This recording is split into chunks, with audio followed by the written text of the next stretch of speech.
Hello बच्चों, welcome to SR classes. तो अभी की इस वीडियो में मैं आप लोगों को क्लास 10 फिज़िक्स का जो चैप्टर 1 है उसके जितने भी लघुतरीय प्रश्न हो सकते हैं सारा का सारा यहाँ पे करवाने वाला हूँ। यहाँ पे आपको कुछ लिखा हुआ यहाँ पे दिख रहा होगा, तो बहुत सारी चीज़ें यहाँ पे जो हैं वो किताबी भाषा में लिखी हुई है, तो मैं उसे अपने शब्दों में भी कर दूँगा, बेफिक्र रहिए। तो आप लोग वीडियो के एंड तक बने रहिए, और जब आप इस वीडियो को देख करके जा रहे होंगे तो फिर पहले चैप्टर से एक भी ऐसा प्रश्न नहीं होगा जो एग्ज़ाम में आए और जिसे आप बना ना पाओ। ठीक है बच्चों, तो ये वीडियो बहुत ज़्यादा इंपॉर्टेंट है, एंड तक बने रहिएगा। और फिर लास्ट में मैं आपको ये बताने वाला हूँ कि इस वीडियो का पीडीएफ आपको कहाँ बिल्कुल फ्री ऑफ कॉस्ट मिलेगा। तो बच्चों, पहला सवाल है कि प्रकाश के परावर्तन के नियमों को लिखें और इसे किरण आरेख से दर्शाएं।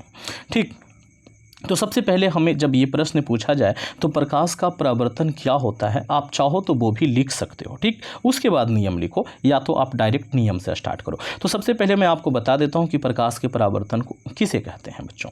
तो जब प्रकाश की किरण किसी परावर्तक सतह से टकराकर वापस उसी माध्यम में लौट जाए जिस माध्यम से आ रही थी, तो यह घटना प्रकाश का परावर्तन कहलाती है। बिल्कुल अपने शब्दों में मैंने यहाँ पे कहा है, तो आपको इसी तरीके से सुन करके लिख लेना है, या तो अभी के अभी याद कर लेना है। एक बार फिर से बोलता हूं बच्चों कि जब प्रकाश की किरण किसी परावर्तक सतह से टकराकर वापस उसी माध्यम में लौट जाए जिस माध्यम से वह आ रही थी, तो यह घटना प्रकाश का परावर्तन कहलाती है। और ये है जी परावर्तन का ये पूरा का पूरा जो डायग्राम है वो बना हुआ है। ओके, ये आपका एक दर्पण हो गया, ऊपर से इसको कलर कर दिया गया है। हम लोग जब पढ़ते हैं तो नीचे से कलर करते हैं, तो आप इसी को ना मतलब मान लो कि इस तरीके से अगर पलट दोगे तो ये पूरा का पूरा डायग्राम कहाँ शिफ्ट हो जाएगा, ऊपर शिफ्ट हो जाएगा। तो आप ऐसे भी बना सकते हो, या तो आप ऐसे भी बना सकते हो कि ये रहा आपका ये मतलब दर्पण हो गया, यहाँ से प्रकाश की किरण आई है, ये अभिलंब है, और यहाँ से ये चली गई है। ओके बच्चों, तो यहाँ देखो इस किरण को आपतित किरण कहते हैं, ये परावर्तित किरण है, और ये क्या है, अभिलंब है। ये तीन चीज़ आपको याद रखना है। साथ ही साथ ये जो बिंदु है इसे हम आपतन बिंदु कहते हैं। ओके, अब नियम लिख देंगे बच्चों। नियम, दो नियम होते हैं, हम सब जानते हैं, आपतित किरण, परावर्तित किरण, और परावर्तक सतह पर आपतन बिंदु से डाला गया अभिलंब, तीनों एक ही तल में होते हैं। ये सबसे पहला हो गया। और दूसरा है बच्चों कि आपतन कोण और परावर्तन कोण बराबर होते हैं। ये दो नियम हो गए। ठीक है बच्चों, चलिए अगले सवाल की तरफ बढ़ते हैं। अगला सवाल क्या कहता है? अगला सवाल कहता है कि समतल दर्पण में बना प्रतिबिंब का साइज और प्रकृति कैसी होती है। मोस्ट इंपॉर्टेंट सवाल है ये। तो देखो बच्चों, समतल दर्पण में द्वारा जो बना हुआ प्रतिबिंब है वो कैसा होता है, उसको 1 बाई 1 मैंने यहाँ पे मतलब ये किया है।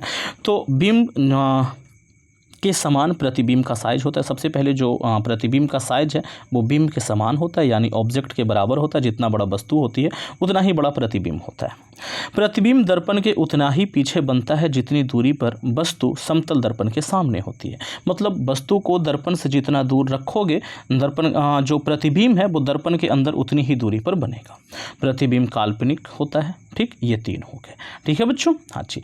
और आकार क्या होता है जी, बराबर होता है। चलिए अगला सवाल आप लोगों के सामने मैं रखने जा रहा हूं। सवाल है बच्चों कि गोलीय दर्पण द्वारा सूर्य के प्रकाश में किसी कागज के कतरन को कैसे जलाया जा सकता है। गोलीय दर्पण के द्वारा, यानी कि उत्तल या अवतल दर्पण के द्वारा। तो लिखेंगे कि गोलीय दर्पण के परावर्तक सतह को सूर्य से आने वाली किरणों के सामने रखा जाता है। सूर्य से चलने वाली समांतर किरणें दर्पण से परावर्तित होकर फोकस पर अभिसरित होती है। हम सब जानते हैं बच्चों कि ये जो गोलीय दर्पण है, खास करके अवतल दर्पण, सूर्य से आने वाली समांतर किरणों को यहाँ पे इस फोकस पे अभिसरित कर देती है, जिसके कारण ये फोकस जो है वो बहुत ज़्यादा गर्म हो जाता है। तो यहाँ पर अगर कागज़ का कोई टुकड़ा रखेंगे तो वो क्या होगा, जल जाएगा। उसी को हमने यहाँ पे शब्द दिया है बच्चों। तो वही लिखा है कि फोकस पर अभिसरित होती है। अगर अवतल दर्पण के फोकस पर कागज़ के कतरन को रख दिए जाएँ तो यह जल उठता है, क्योंकि समांतर किरणें एक बिंदु पर अभिसरित होती है और काफ़ी उष्मा उत्पन्न करती है। कागज का कतरन दर्पण के फोकस पर रखने पर जलने लगता है। ठीक है बच्चों, लिख लोगे आप लोग, कोई दिक्कत नहीं है। चलिए अगला सवाल क्या है आपके सामने। अगला सवाल है कि अवतल दर्पण के सामने वस्तु को कहाँ रखने पर उसका प्रतिबिंब समान आकार का बनेगा, रेखा चित्र से दिखाएं। तो ये आपका अवतल दर्पण है बच्चों, ये दर्पण हो गया। वस्तु को आपको पता होगा कि सी पर रखने से समान आकार का बनता है। तो यहाँ से एक किरण लिया, परावर्तन के बाद ऐसे गया, एक और किरण आप ऐसे ले लेना, और ये परावर्तन के बाद मुखज के समांतर हो जाएगा, और यहाँ पे प्रतिबिंब बनेगा। तो ये वाला किरण इसका छूटा हुआ है ना, आप समझ गए होंगे। ये वाला किरण और लेना पड़ेगा, जो कि इस तरीके से परावर्तन के बाद यहाँ से ऐसे हो जाएगा। ठीक है, तो ये वाला किरण आपको और लेना पड़ेगा। ठीक है बच्चों, अगला सवाल, ये देखो ये सारा कुछ लिखा हुआ है, आप लोग लिख लेना। ठीक, अगला सवाल है बच्चों कि एक अवतल दर्पण पर समांतर किरण पुंज आपतित कराने पर परावर्तित किरण पुंज का किरण आरेख बनाएं। मतलब एक अवतल दर्पण पर समांतर किरणों को लेकर के आइए, परावर्तन के बाद ये क्या होगा बच्चों, तो ये फोकस पर इकट्ठा हो जाएगा। तो यही बनाने को कहा था, तो बना के दिखा दिया। ठीक है, अगला सवाल है प्रकाश क्या है। आप इसे छोड़ दो, प्रकाश के बारे में मैं बताता हूँ। तो प्रकाश वह कारक है जिसकी सहायता से हम किसी भी वस्तु को देख पाते हैं।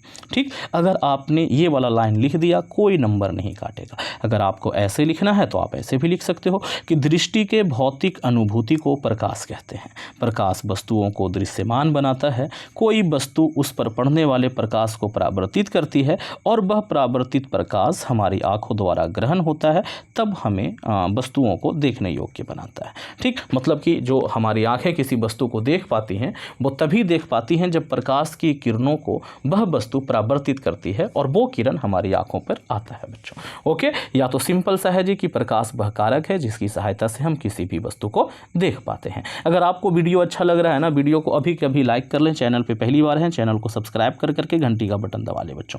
अगला सवाल है कि अवतल, उत्तल एवं समतल दर्पणों के दो उपयोग लिखें। मोस्ट इंपॉर्टेंट सवाल है बच्चों। तो अवतल दर्पण का उपयोग कहाँ होता है बच्चों, दाढ़ी बनाने के लिए, चेहरा देखने में, और डॉक्टर द्वारा इसका उपयोग कान, मुंह आदि के अंदर प्रकाश फोकस कर अंदर की बीमारी पता लगाने में। इसके अलावा मोटर गाड़ी के अग्रदीपों में होता है। सौर, ये कुकर है बच्चे, सौर कुकर में सूर्य के प्रकाश को केंद्रित करने में। इतने सारे जगहों पे क्या होता है, अवतल दर्पण के उपयोग होते हैं। दो उपयोग लिखने को कहा था, यहाँ पे 4 बताया गया है, ताकि कम से कम 2 तो आपको याद रहे। दूसरा है उत्तल दर्पण का उपयोग। तो उत्तल दर्पण का सीधा सीधा उपयोग है साइड मिरर के रूप में, रोड लाइट में परावर्तक सतह के रूप में, और अपसारी किरण उत्पन्न करने में। जहाँ पे हमें अपसारी किरण चाहिए होता है, हम उत्तल दर्पण का उपयोग कर देते हैं। समतल दर्पण का बच्चों, तो सोलर कुकर में परावर्तक सतह के रूप में होता है, और साथ ही साथ चेहरा देखने में भी हम लोग समतल दर्पण का उपयोग करते हैं। अगला सवाल क्या हो जाएगा बच्चों, तो गोलीय दर्पण द्वारा परावर्तन के लिए नई कार्तीय चिन्ह परिपाटी दर्शाएं। मतलब नई कार्तीय चिन्ह परिपाटी का क्या है मतलब बच्चों, ये है जी, ये हो गया आपका दर्पण। तो इधर से आने वाली सारी की सारी दूरियां जो है वो क्या, मतलब ये दर्पण से बाईं ओर की सारी दूरियां माइनस होती हैं, दर्पण से दाईं ओर की सारी दूरियां प्लस होती हैं, मुख्य अक्ष से ऊपर की सारी दूरियां प्लस होती हैं, मुख्य अक्ष से नीचे की सारी दूरियां माइनस होती हैं। बस यही बात आपको यहाँ पर दिखेगा बच्चों। तो देखो, बीम सदैव दर्पण के बाईं ओर रखा जाता है, बिल्कुल सही बात है। वस्तु को हम हमेशा दर्पण के बाईं ओर रखते हैं। इसका अर्थ है कि दर्पण पर बिंब से प्रकाश बाईं ओर से आपतित होगा। ये बात भी कोई बताने की बात है कि दर्पण जो बिंब से प्रकाश आएगा वो कहाँ से आएगा, बाईं ओर से आएगा। अच्छा, मुख्य अक्ष की समांतर सभी दूरियां दर्पण के ध्रुव से मापी जाती है। ये भी सही बात है कि जितना भी मुख्य अक्ष पे दूरी है बच्चे, जो भी दूरी है ना, वो हम दर्पण के ध्रुव से मापेंगे। अच्छा, मूल बिंदु के दाईं ओर मापी गई सभी दूरियां धनात्मक होती हैं, जबकि मूल बिंदु के बाईं ओर मापी गई सभी दूरियां ऋणात्मक होती हैं। तो आपको ये सारी बातें याद कर लेनी है। ठीक, आवर्धन, गोलीय दर्पण की आवर्धन क्षमता कितनी होती है। तो गोलीय दर्पण की जो आवर्धन क्षमता होती है बच्चों, वो होता है प्रतिबिंब की ऊंचाई बटे बिंब की ऊंचाई। और अगर बिंब की दूरी को u से लिखो और प्रतिबिंब की दूरी को v से लिखो, तो आवर्धन बराबर होता है माइनस का v बटे का u है, ये भी होता है। ठीक, तो माइनस v बटे u बराबर प्रतिबिंब की ऊंचाई बटे बिंब की ऊंचाई भी कर सकते हैं। ठीक, आपको बस केवल इतना ही लिखना है, इसके बाद वाली चीज़ें आपको नहीं लिखनी है, बस ये काफ़ी है। बाकी आप देख सकते हो कि वास्तविक जो प्रतिबिंब बनता है उसके लिए आवर्धन का मान माइनस में होता है, और जो काल्पनिक प्रतिबिंब बनता है उसके लिए आवर्धन का मान प्लस में होता है। ठीक है ना।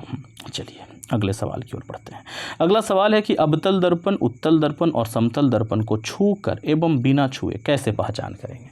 तो लिखेंगे बच्चों कि बिना छुए अवतल, उत्तल और समतल दर्पण की पहचान हम, अच्छा पहले छूकर, है ना। तो छूकर ऐसे करेंगे कि जब हम अवतल दर्पण को छुएंगे तो उसका जो परावर्तक सतह है वो अंदर की ओर धंसा हुआ रहेगा ना। तो हम ऐसे लिखेंगे कि जब दर्पण को छूने पर उसका परावर्तक सतह अंदर की ओर धंसा हुआ प्रतीत हो तो वह दर्पण अवतल होगा, और जब उसका परावर्तक सतह बाहर की ओर उभरा हुआ हो तब वह दर्पण उत्तल होगा, और जब उसका परावर्तक सतह समतल हो तब वह दर्पण समतल होगा। ठीक है बच्चों, ये हो गया छू करके। दूसरा, बिना छुए कैसे करेंगे। तो क्या लिखेंगे बच्चों कि उन दर्पणों के सामने कोई भी आप किताब लेकर के चले जाइए या कोई भी छोटी सी वस्तु को लेके जाएंगे तो लिखेंगे यहाँ पर पिन लिखा हुआ है, लिखेंगे कि उन दर्पणों के सामने एक पिन लेकर के जाएंगे, अगर उस पिन का आभासी, सीधा और बड़ा प्रतिबिंब दिखाई पड़े, है ना, तो वह दर्पण अवतल होगा, क्योंकि अवतल दर्पण ही आभासी, सीधा और बड़ा प्रतिबिंब बनाता है। अगर उस पिन का प्रतिबिंब वस्तु से छोटा हो, आभासी हो और सीधा हो तो वह दर्पण उत्तल होगा, और यदि उस पिन का प्रतिबिंब आभासी हो, सीधा हो और वस्तु के बराबर हो तो वह समतल दर्पण होगा। सही बात है ना बच्चों? उत्तल दर्पण हमेशा छोटा बनाता है, तो इसका मतलब वो दर्पण उत्तल होगा अगर छोटा बना तो, और करीब लेके जा रहा है ना, फोकस के अंदर घुसा दिए हैं एकदम। ठीक है बच्चों, तो इस तरीके से आप इसको लिख सकते हो। चलिए तो फिर अगले सवाल की ओर बढ़ते हैं। अगले सवाल है बच्चों, गोलीय विपथन से आप क्या समझते हैं? तो जब बड़े द्वारक वाली गोलीय दर्पण में प्रधान अक्ष के समांतर आपतित किरणें परावर्तन के बाद फोकस से नहीं गुजरती हैं तो दर्पण में पाए जाने वाले इस दोष को गोलीय विपथन कहा जाता है। देखो बच्चे, बड़ा द्वारक, द्वारक किसको बोलते हैं, द्वारक किसको कहते हैं मैं आपको दिखाता हूँ। यहाँ से लेकर के यहाँ तक की जो दूरी है ना, इसे द्वारक कहते हैं। तो बड़े द्वारक वाले दर्पण में क्या होता है ना, वैसे होना कायदे से ये चाहिए कि अगर कोई किरण मुख अक्ष के समांतर आ रहा है तो दर्पण से परावर्तन के बाद फोकस से जाएगा, लेकिन बड़े द्वारक में ये फोकस से न जाकर के क्या होता है, कभी यहाँ से चला जाता है तो कभी यहाँ से चला जाता है। तो दर्पण में पाए जाने वाले इस दोष को गोलीय विपथन कहते हैं, और इसको सुधारने के लिए परवलयिक दर्पण का उपयोग होता है, आप लोग याद रख सकते हैं। ठीक है बच्चों, चलिए अगले सवाल की ओर बढ़ते हैं। नई कार्तीय चिन्ह परिपाटी के अनुसार किसी गोलीय दर्पण में आवर्धन किस प्रकार बदलता है बच्चों? तो देखो, आपको जो मैंने थोड़ी देर पहले कहा था कि वास्तविक प्रतिबिंब के लिए आवर्धन ऋणात्मक होता है तथा आभासी प्रतिबिंब के लिए आवर्धन धनात्मक होता है।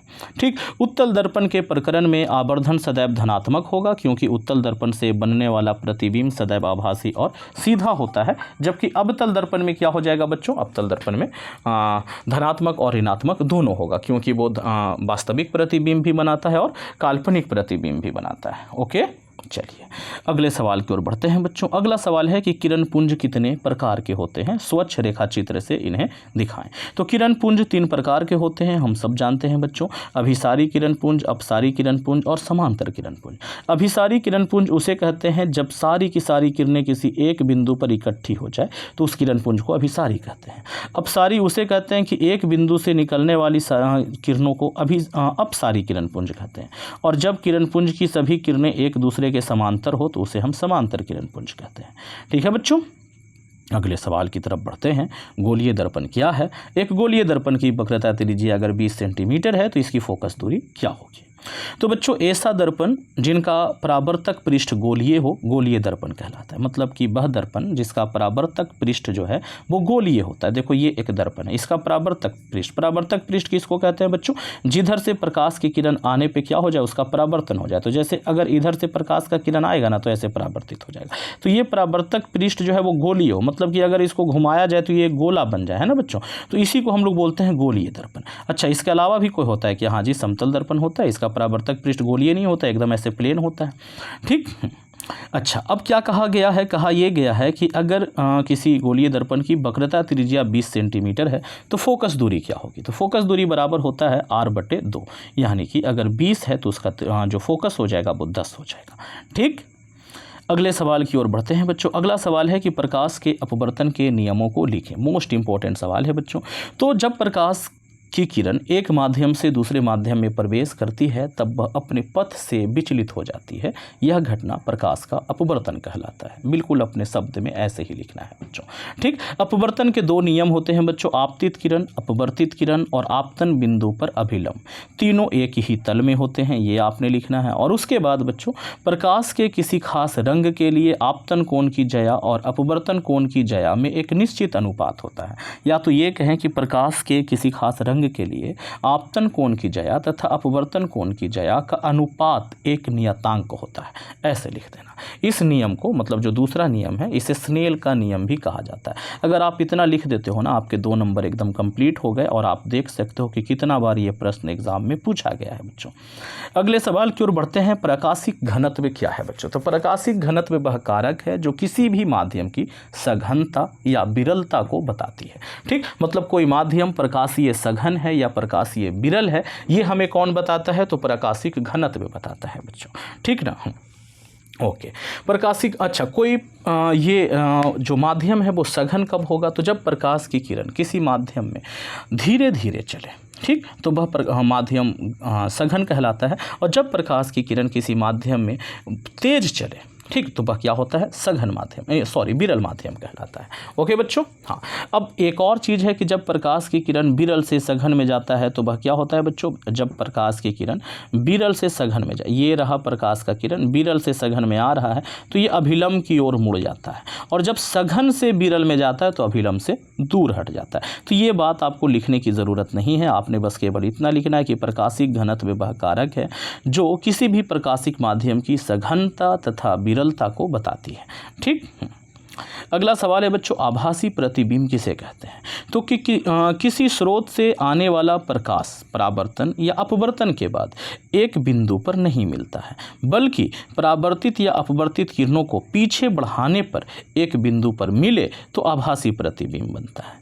यह प्रतिबिंब हमेशा सीधा और पर्दे पर लेना असंभव होता है। बच्चों, बात समझ में आया कि आभासी प्रतिबिंब किसे कहते हैं? आभासी प्रतिबिंब का मैं आपको ये बताता हूँ, डेफिनेशन बताता हूँ कि जब प्रकाश की किरण किसी दर्पण से परावर्तन या लेंस से अपवर्तन के बाद किसी बिंदु से, जिस बिंदु से आती हुई प्रतीत हो, है ना, किसी नहीं बल्कि ऐसे लिखना कि जिस बिंदु से आती हुई प्रतीत हो उस बिंदु को क्या कहते हैं? आभासी प्रतिबिंब कहते हैं, ठीक।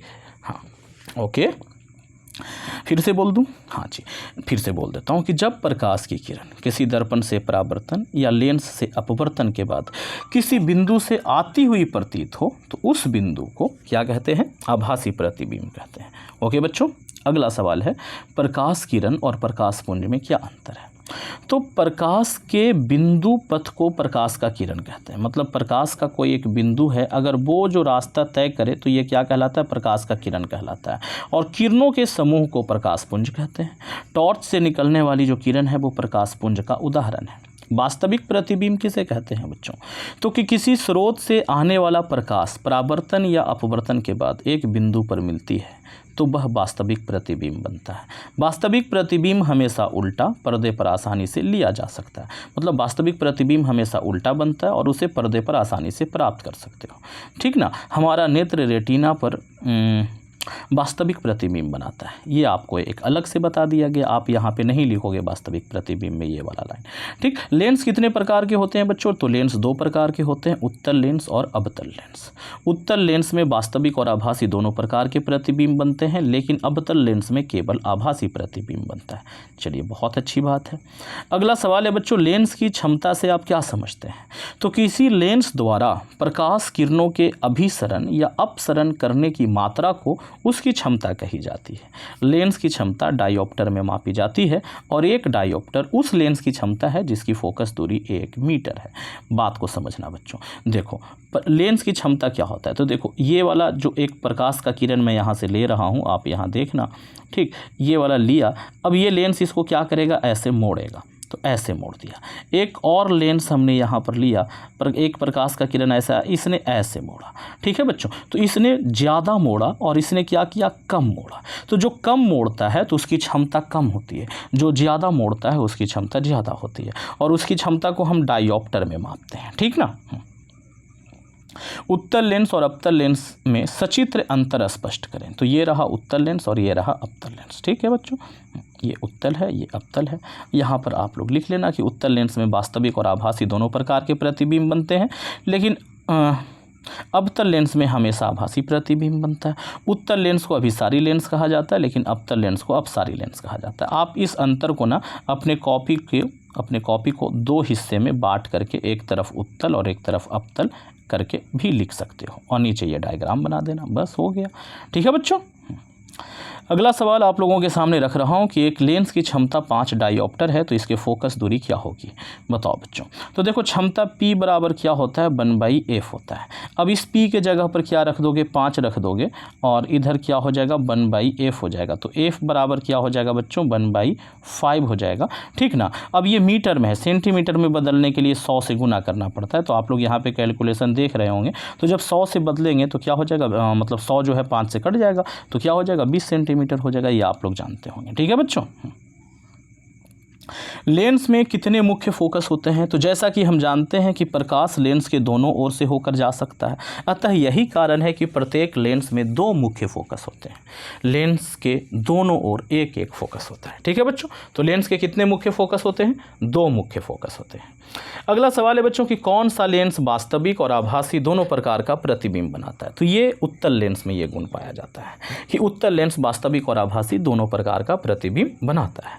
ठीक, चलिए अगला सवाल है बच्चों कि बिना स्पर्श के उत्तल लेंस, अवतल लेंस तथा कांच के वृत्ताकार प्लेट की पहचान कैसे करेंगे? तो क्या करेंगे बच्चों कि दोनों तरह से लेंसों और कांचों की प्लेट को बारी बारी से अपने हाथ से पकड़कर किसी पुस्तक के छपे पृष्ठ के निकट लाएंगे और इनसे होकर छपे अक्षरों को देखेंगे। यदि पुस्तक के छपे अक्षर अपने वास्तविक आकार से बड़ा दिखाई पड़े तो यह लेंस कैसा होगा? उत्तल, क्योंकि उत्तल ही है जो बड़ा प्रतिबिंब बना सकता है। यदि पुस्तक के छपे अक्षर अपने वास्तविक आकार के बराबर दिखाई दे तो यह कांच का प्लेट है, और यदि पुस्तक के छपे अक्षर अपने वास्तविक आकार से छोटे दिखाई दें तो फिर ये क्या है बच्चों? अवतल लेंस है। ठीक है, समझ आ गया? गुड। अगले सवाल की तरफ बढ़ते हैं। उत्तल लेंस से वास्तविक प्रतिबिंब का बनना किरण आरेख से समझाएं। तो उत्तल लेंस से क्या करो? एक वास्तविक प्रतिबिंब बना दो। एफ और सी के बीच में एक वस्तु को रखा गया और इस तरीके से मुखच के समांतर एक किरण लिया, फोकस से गया और एक प्रकाशीय केंद्र से गया। यहाँ पे देखो ये बन गया बच्चों। ठीक, सूर्योदय एवं सूर्यास्त के समय सूर्य रक्ताभ क्यों प्रतीत होता है? बढ़िया सवाल है बच्चों। तो लिखेंगे कि क्षितिज के समीप नीले तथा कम तरंगदैर्ध्य के प्रकाश का अधिकांश भाग सूक्ष्म कणों या तो धूल कणों के द्वारा परिकिरणित हो जाता है, इसीलिए हमारे नेत्रों तक पहुंचने वाला प्रकाश अधिक तरंगदैर्ध्य का होता है। इससे सूर्योदय या सूर्यास्त के समय सूर्य रक्ताभ प्रतीत होता है। क्षितिज का मतलब होता है पृथ्वी के जब ये होता है बच्चे, देखो ये रही अपनी पृथ्वी और यहाँ से सूरज निकल रहा है तो इसको क्षितिज बोलते हैं। तो इस समय पे ना सूरज और पृथ्वी के बीच की दूरी बहुत ज़्यादा होती है, तो यहाँ से आने वाला प्रकाश का किरण जो है उसमें से नीला और जितना भी कमजोर तरंगदैर्ध्य यानी कम तरंगदैर्ध्य का प्रकाश होता है ना, सब परावर्तित हो जाता है। तो उसमें बच कौन जाता है? तो केवल नारंगी बच जाता है और साथ ही साथ लाल बच जाता है। तो इसीलिए हमारे आँखों में उस समय का जो सूर्य है जो कलर पहुँचेगा उसी कलर का दिखाई देगा। तो लाल रंग पहुँचता है हमारी आँखों तक तो लाल दिखाई देता है बच्चों। अगला सवाल है उत्तल लेंस के 2F पर एक वस्तु को रखिए और दिखाइए। तो देखो बच्चों, एक उत्तल लेंस लिया, 2F पे वस्तु को रखा, मुखच के समांतर एक प्रकाशिक केंद्र से, यहाँ पर फोटो बन गया। ठीक, तो ये आप कर सकते हो। लेंस के प्रकरण में आवर्धन की गणना करें। तो उत्तल लेंस में आवर्धन m उस स्थिति में धनात्मक होता है जब उसके द्वारा बना प्रतिबिंब आभासी है, तथा उस स्थिति में ऋणात्मक होता है जब उसके द्वारा बना प्रतिबिंब क्या हो? वास्तविक हो। लेकिन अवतल लेंस में आवर्धन सदैव धनात्मक होता है, क्योंकि उससे हमेशा क्या बनता है बच्चों? काल्पनिक प्रतिबिंब ही बनता है। लेंस की क्षमता से आप क्या समझते हैं? तो अभी अभी हम लोगों ने ये सवाल को किया है तो दोबारा से हम नहीं करेंगे। ठीक, हाँ, लेंस की क्षमता बताने का एक और तरीका है कि लेंस की क्षमता लेंस की फोकस दूरी के व्युत्क्रम द्वारा दर्शाई जाती है, यानी उसका उल्टा होता है। P = 1/F होता है। अच्छा, एक लेंस की क्षमता 10 डायोप्टर है तो इसकी फोकस दूरी और लेंस का प्रकार बताएं, प्लस में दिया हुआ है ना। तो फोकस दूरी P = 1/F, P = 10 है बच्चों। तो यहाँ पर क्या लिख देंगे? F = 1/P हो जाएगा, तो यहाँ पर लिख दिया 10, P के जगह पर 10 लिख दिया। अगर आप इसको सेंटीमीटर में बदलोगे तो ये 10, तो 10 सेंटीमीटर हो जाएगा, और मीटर में रखोगे तो 0.1 होगा। अब चूंकि ये प्लस में है बच्चों, तो प्लस किसका होता है? फोकस दूरी जिसका प्लस में होना उसी का ये अच्छा, फोकस तो प्लस में आ रहा है, तो फोकस किस लेंस का प्लस में होता है? तो उत्तल का होता है, तो इसलिए उत्तल होगा। अच्छा, अवतल लेंस को अभिसारी लेंस कहते हैं, क्यों? तो क्या लिखेंगे बच्चों? अपसारी, सॉरी। तो अवतल लेंस के द्वारा समांतर प्रकाश की किरणें अपवर्तन के बाद, आपतन नहीं, यहाँ पे अपवर्तन लिख लेना, अपवर्तन के बाद आपस में फैलती जाती है, यानी अवतल लेंस प्रकाश के समांतर किरणों को अपसरित कर देता है। अवतल लेंस को इसी गुण के कारण अपसारी लेंस कहा जाता है। ठीक है बच्चों, बढ़िया है। उत्तल लेंस को अभिसारी लेंस कहा जाता है, क्यों? ये भी बढ़िया सवाल है बच्चों। तो उत्तल लेंस को अभिसारी लेंस कहा जाता है